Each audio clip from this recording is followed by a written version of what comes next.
Hi, I'm Melanie Barr. Welcome to the She Built It Experience with Melanie.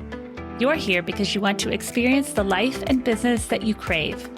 Join me as I talk to women who have successfully built it, a career and business that they love. We dive into the topic of how they built it and talk about everything from having the courage to make career leaps to the details of how to lead effectively, create successful teams, implement strategies for growth, and infuse tech innovation. Magic happens when we focus on the part of ourselves and our business that brings us joy. So let's dive in. Miki Reynolds is CEO and co-founder of Grid110, an LA-based early-stage startup accelerator and community development nonprofit. Since 2014, Miki has focused on activating the startup ecosystem in Los Angeles through her work with Grid110, fostering community and connecting the dots for entrepreneurs through access to mentoring and critical resources. Thank you for joining us today, Miki. You are the CEO and co-founder of Grid110. Share with us about your early experiences prior to joining Grid110. You launched the downtown LA location for the tech company General Assembly. What did you like the most about your time there? Yeah, so I've been in tech my entire career since graduating college. I went to UCLA. I knew that I always wanted to work in some capacity in the internet and the digital space, just didn't really know what that would look like for me. So I spent my first kind of 10 years working at the movie studio. So I was on the digital teams for MGM and Fox, realized really quickly that I did not want to work, one, in entertainment, or two, for large corporations. And so I moved on from there to working for a smaller software development company where I got to be really hands-on and helping to build technology. And as somebody coming from a completely non-technical background, it was a really exciting opportunity just to learn. I wore a ton of different hats during the time that I was there and just wanted to get involved in building things. That was something that was really exciting for me. And then it came to a point, the career crossroads for myself, where that company, I was there for 6 years. It ultimately ended up shutting down. And so went through kind of a period of trying to figure out what it was that I wanted to do next. I had spent the first 10 years building things for other people, trying to figure out what I liked and what I didn't like, but ultimately not feeling incredibly fulfilled with the work that I was doing. I learned a lot, but was looking for something that was more mission aligned and felt like there was a sense of fulfillment in the work that I was doing. And so that's actually what brought me to General Assembly. It was at a point where I saw that they were doing different workshops and classes outside of the Santa Monica campus that they had. And myself living in downtown LA was really trying to figure out, how do I figure out what I'm going to do next in my career? Where can I go to network? Where are the events that are happening? And I knew I could go to General Assembly in Santa Monica, but I didn't want to work in Santa Monica. I wanted to find something that was a little bit closer to home.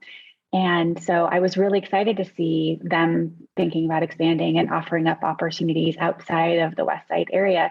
So I actually reached out to them directly and was unemployed at the time, trying to figure out my next thing, told them I had some spare time on my hands and if there was anything that I could do to help with their expansion efforts. And that resulted in them actually bringing me on board to launch the expansion into downtown LA and to help support in some other new markets that they were exploring across the LA region. So it was exciting for me to be associated and to be connected with such a mission-driven company of trying to help get more people into tech. So whether it was on the marketing side, on the software side, the design side, technology and this industry was booming at the time. But for folks that maybe didn't study computer science in college, didn't have a background in that, how are they able to access these careers that could really be life-changing for them? And so it was exciting to be a part of that community and to help bridge the gap in terms of people that were looking to either level up in their career or to access a completely new career point for themselves. And that had to be such a great place to be because I've attended events at General Assembly in Santa Monica and they do so many different events. It seems like every event that they do is different. So I'm sure you met so many interesting people. So many different people. My personal and professional network really kind of exploded at that point of sitting in this position of working in marketing and hosting events and classes and workshops and really kind of being at the top of the funnel for the General Assembly community of how can we bring people onto campus? How can we expose them to all these different career opportunities, to different companies, to maybe things that they hadn't really thought about before, to entrepreneurs. And so being able to leverage the General Assembly brand to bring in incredible speakers from different companies across the LA ecosystem to really highlight, in particular, women and people of color in these spaces so that attendees could actually see themselves in these roles. I love that. Tell us about Grid110 and why are you passionate about it? Yes, at the same point of joining General Assembly, again, looking for this sense of community, trying to figure out what I was going to do next, kind of prior to actually landing the role with General Assembly, I connected with a group of people in the downtown area, all entrepreneurs that lived or worked in downtown. Felt like downtown had the potential to be the next startup hub in LA and beyond. There was a lot of resurgence and excitement happening in the downtown area. It was becoming a place where people wanted to live, work, and play, as you're very well familiar with it. But feeling like there was a lack of a sense of community, of a connective tissue in particular for startups and entrepreneurs. We knew that this existed on the West Side in like the Silicon Beach area, where a lot of startups, co-working spaces, venture capitalists, like a lot of the community resided. But in a place as dynamic as downtown LA, where in other major metropolitan cities, usually the downtown area is that hub of activity, we just didn't see that happening here in downtown LA. We talked for about a year as kind of an unofficial task force of how could we create the type of community that we feel like we're missing. And Grid110 was born out of that. It was talking to entrepreneurs, different stakeholders, the mayor's office, different city buildings about, what could we do to provide a platform, a sense of connectivity for entrepreneurs? What are they missing? How can we provide some sort of support in terms of what they're lacking? And so Grid110 was really born out of that to create this sense of community that we felt was missing and develop a programmatic element on top of that. So what we ultimately ended up launching is a startup accelerator. And so it was a cohort-based model of working with, at the time, it was 5 founders for 6 months. Now it's 20 companies for 3 months. And really providing business support, mentorship, access to resources, access to capital, and this sense of connective community amongst entrepreneurs. A lot of them are first-time founders, have never done this before. And so really being able to bring all the tools and resources, but also the people together to help them at this critical stage in their journey. That's so great. And I would think that with any city, it's difficult and challenging to bring people together at times. And I mentioned I work for the Los Angeles Dodgers. And as you were talking, my experience of being downtown, the stadium was so far away from the buildings and the action. I would think if I wanted to leave for lunch, it was an hour to go a mile and then get back. And I also lived in Silver Lake for a while, which had that sense of community. But when you think of downtown, it's interesting to think about how do you bring people together? And it's so great that you're helping entrepreneurs and particularly people who are starting out and have never done it before, because so often someone wants to work on their craft and running the business and the business part of it can be challenging at times because you just want to focus on like what you like to do and what you do best. Yeah, absolutely. The challenge, blessing and the curse of Los Angeles is it's being so large and spread out, right?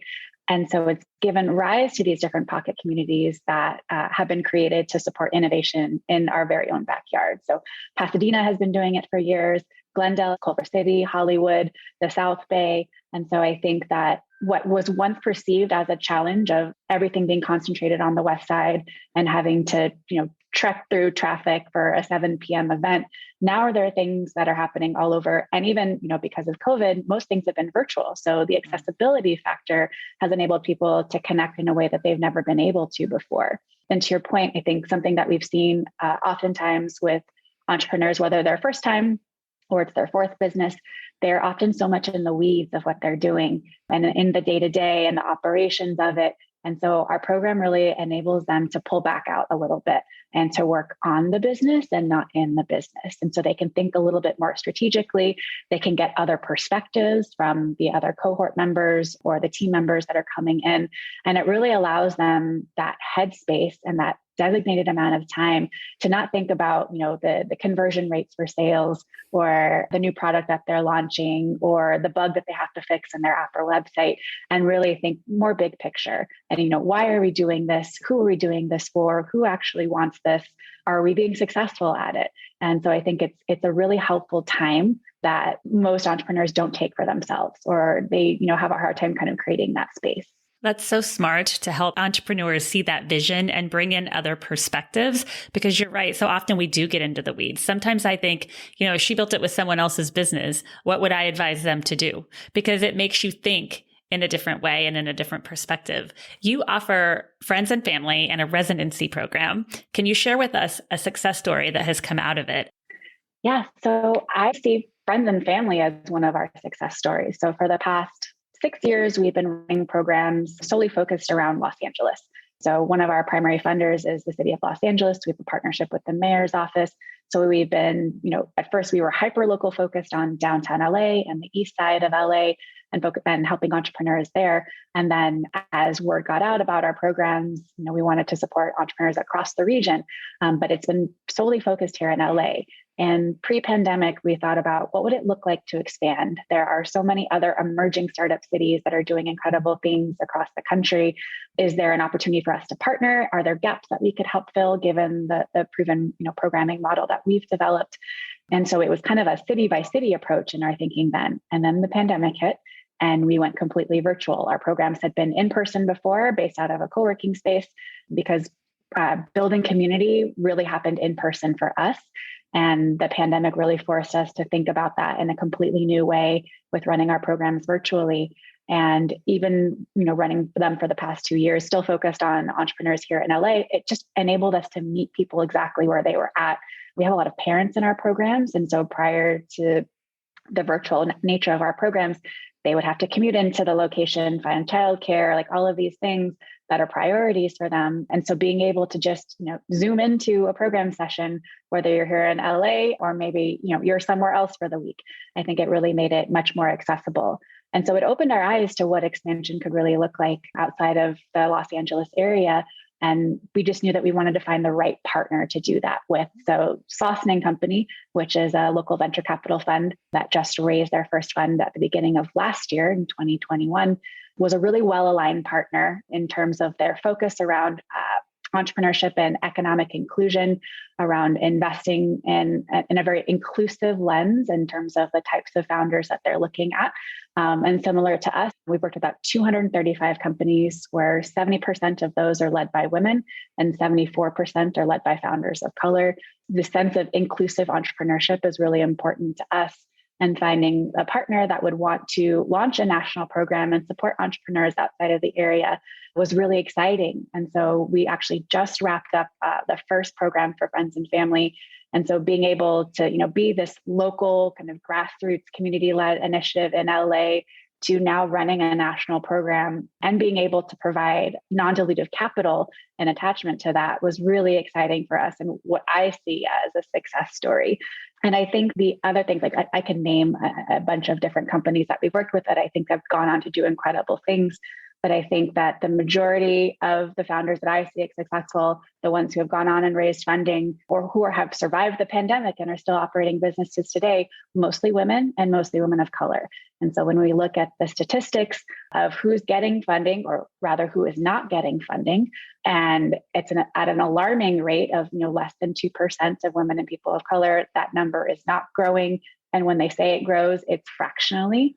It's really exciting for us to see that the success stories that we're seeing are the inverse of that, and that it is possible, I think, if you're intentional about who you want to support and seeking out incredible entrepreneurs to work with.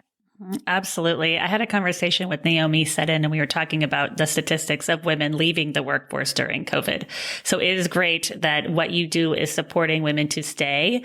It's the same with She Built It. It's like, we want to empower women to stay in the workforce, do what they are good at doing, do what brings them joy, and make money doing it. We need more companies doing this. Because you're right, when you look at the statistics, and it's great that you now offer the virtual support for parents. I have 8-year-old twins, and I was homeschooling 8-year-old twins throughout all of COVID. So when you look at that balance and that dynamic of trying to run a business and grow a career and homeschool kids, it's just really great that you're doing what you're doing for women in business at this point in time. Yeah, I think the reports that we've seen, just the number of women that had to leave the workforce because of the pandemic to be, whether it's primary caretakers, what we've seen is a large number of businesses being created during the pandemic time. And so perhaps it was because of that. The typical kind of 9-to-5 corporate structure was not something that somebody could really, it worked anymore for them for lifestyle reasons, for family reasons. And so having to create a new stream of revenue. Having to create a new type of business was born out of a necessity. And we've also seen that there were opportunities that were created because of the pandemic. So customers are now being reached in a different way. The future of work and different types of platforms and systems to help the hybrid and remote workforce have given opportunities for people to create solutions to these new problems that we're now experiencing. I look at it as exciting. It's an exciting time. It's just everything is also changing so fast. So it's great, but it's how do we keep up with the speed? Right, exactly. What is your approach to managing teams? And what do you think is the most crucial component of leadership? When it comes to focusing on what you're trying to accomplish or working with a team and helping them stay focused, it's really keeping an eye on your North Star and understanding what your why is. Simon Sinek has a great book and TED Talk around leading with your why and understanding what that why is and why it's so important to leadership and how you rally everybody else, whether it's your team members, your customers, potential investors around that why. It's really important to have a clear idea of what that is. And it can help you in terms of prioritizing. It can help you in terms of focus. I think about different partnership opportunities or program opportunities that we've been given.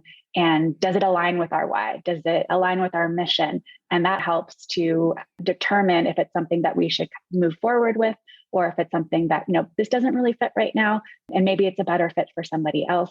A really great activity that we went through kind of about 2 years in, once we had started, was doing the mission, vision, values exercise of being really clear with what those are and sharing those with everybody. So it's on our website. We talk about it in info sessions for our programs. We talk about it with prospective new team members, that these are the things that are important to us. And we hope that this aligns with you.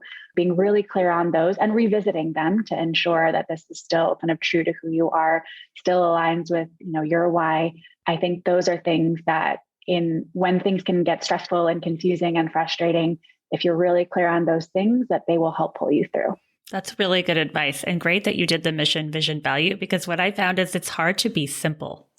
We do so many things for companies and businesses and people. It can be very difficult to be simple. And you're right about going back to that North Star, because when you go back to it, everything kind of sinks into perspective after that. Mm-hmm. What do you like the most about what you do? The highlight of my day is talking to a founder, maybe having advising hours with them and talking them through something, or reading feedback that they shared with one of our sessions, and talking about the impact that this program or a speaker or another founder had on their outlook, the support that they got. And so being able to connect people to, whether it's these resources or to each other through these types of shared experiences, is really the joy of the work that I get to do. And even doing that outside of the programs that we run, if there's opportunities for me to connect with founders separately through volunteer work or mentorship opportunities. I do a lot of pitch competition judging. And so if there are things that I can think of or people that I can think of to connect them to, and something comes out of that, that's really exciting for me to see. So it's that connectivity that's really rooted in community. As someone who has such a social business, would you say you're more of an introvert or an extrovert? I am 80% introvert. I am a capital I to the core. It's been really interesting, I think, just the progression that I've seen in my own self through the pandemic. I had to be around people a lot. And so when it comes to Fridays, I'm exhausted.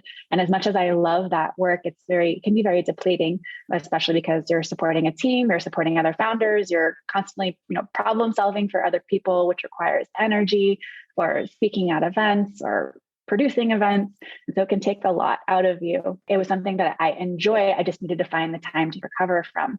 And then early days of the pandemic, being home alone most of the time, 95% of the time, I was like, this is actually kind of nice. I don't mind this at all.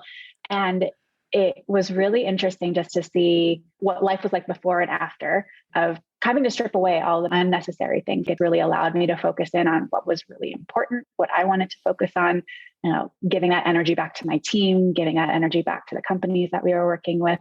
But 2 years later, I definitely am itching for the quality time with certain people. So I love kind of more smaller, intimate environments. Not a fan of the small talk. I definitely have social anxiety when I have to go to something where I'm not sure if I'm going to know somebody there. I was actually just talking about this with a friend last night, where if smaller dinner parties, where I might not know anybody are okay, but larger events where I'm like, okay, what's the agenda? What time does the event actually start? Can I avoid the networking part in the very beginning and find my seat right away? So yes, hard introvert, but I consider myself a digital extrovert. So I think personality comes out a little bit more online. Yeah. I believe in abundance. I know two people will run a business the same, and I'm listening to you, and what we do is very similar. And so I had to ask this question because everyone says, oh, Melanie, you're an extrovert. I'm like, no, I'm really an introvert. I could be out and I love talking to people, like you were mentioning, but I need that downtime. Some people get their energy from talking to other people. I get my energy from that alone time. And I think it sounds like you and I went through similar experiences with the virtual. How do you connect with people virtually? And then appreciating the downtime. Yep. Because you're right. With what we do every day, all day, by the end of the week, it's like, oh, was that a year or just a week? Yeah. And I don't think Zoom has necessarily made it any better. So even though I'm not having to, run from one place to the next or commute from one place to the next, there's still an energy transfer that happens through Zoom. And you're probably finding yourself, what used to be a phone call is now a Zoom call, and that requires energy. And then trying to figure out how to best manage your time and be respectful of like even your own team's time of like, when do we want to do team meetings versus one-on-one versus actually having time to do the deep work part of what we do. And so it's definitely been something to try and figure out. Yeah. And you mentioned meeting people you don't know.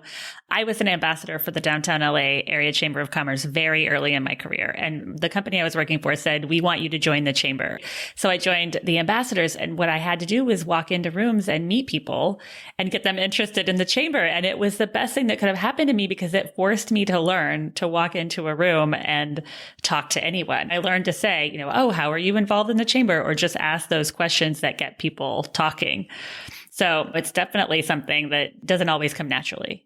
Yeah. My rule was always quality over quantity. And so if I'm going to an event, I'm like, let me make one or two really good connections here. That will be my goal. And once I've done that, I just need to have like a quality conversation with somebody and not have any agenda around it, just to make that initial connection. Maybe something will come up later. And I think that's something investing in relationships has always been a big thing for me of making sure that they're not transactional, that I may not have any idea where this is going to go when we first sit down and talk, but like, let's understand each other's goals, see where this can go. And, a couple months, a year, 2 years, if you maintain and invest in those relationships, I have seen things come about because it was the right time. I was able to connect them to an opportunity. We got to work together, whatever it might be. Investing in relationships has become a really important value of mine. So true. And it's so genuine. And I'm sure it's so appreciated. Yeah. I believe that magic happens when we focus on the part of ourselves and our business that brings us joy. What is one tip you can leave with us today about how you find and live your joy? So I can't remember where I heard this, but I have it written on a Post-it. And the quote is, don't be complicit in your own diminishment. And I think oftentimes we get in our own way. And I definitely struggle with imposter syndrome and self-doubt. The more quote unquote successful I feel like I've gotten, maybe even the worse that it gets, of finding myself in rooms at seats at the table with people that I greatly admire and wondering how I got there, and kind of having to remind myself that I was invited to that seat and that I'm there for a reason. The only thing standing in our way between you and the thing that you want is yourself. And so really just do whatever it takes to get out of your own way, so that you don't live in that space of fear and self-doubt. So whether that's therapy, getting an accountability partner, a mentor, and this can be for work-related things or personal things. It could be like personal things you want to accomplish, whether it's having a better fitness routine, or writing a book, or getting that promotion, whatever it might be. Let somebody else be the one that tells you no, and not yourself. And I think those are the ways that I have found in both work and personal life to find that sense of joy.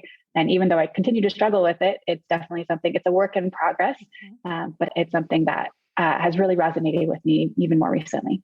Such good advice. I know I can relate to what you just said, and I know our listeners can too. Thank you so much, Miki, for joining us today. Please tell our listeners how and where we can find you and Grid110. Yeah, so Grid110 is at Grid110, Grid110 on all the social channels, and also grid110.org for the website. Check us out, add yourself to our newsletter to find out about our programs. And we have really engaging content on social media. And then I'm at Mixter on every channel imaginable. Feel free to reach out and connect. If you are new to She Built It, we'd love for you to join us. We offer community memberships, masterminds, innovative virtual events, and meaningful connections to entrepreneurs and corporate leaders. Please also check out our She Built It shop, curated products from women-owned businesses who put their heart and soul into their beautiful and innovative products. We offer She Built It business consulting and the She Built It blog. Thank you to everyone around the world who joined today. Thank you to my editor, Rich Streffolino. Please download and subscribe wherever you get your podcasts. And until next time, together, let's let nothing stop us from experiencing the life that we crave.